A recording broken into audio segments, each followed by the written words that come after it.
भजे विशेषसुन्दरं समस्तपापखण्डनं स्वभक्तचित्तरञ्जनं सदैव राममद्वयम् जटाकलापशोभितं समस्तपापनाशकं स्वभक्तभीतिभञ्जनं भजेह राममद्वयम् निजस्वरूपबोधकं कृपाकरं भवापहं समं शिवं निरञ्जनं भजेह राममद्वयम् सह प्रपञ्चकल्पितं यनामरूपवास्तवं निराकृतिं निरामयं भजेह राममद्वयम्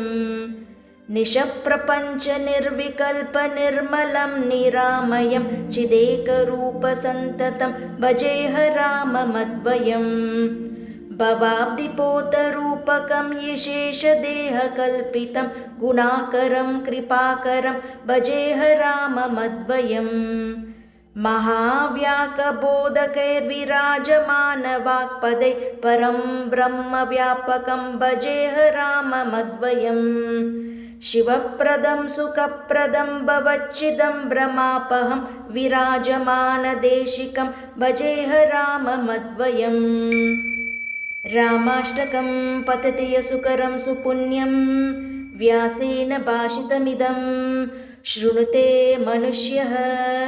विद्यां श्रियं विपुलसौख्यमनन्तकीर्तिं सम्प्राप्य देहविलये लभते च मोक्षम्।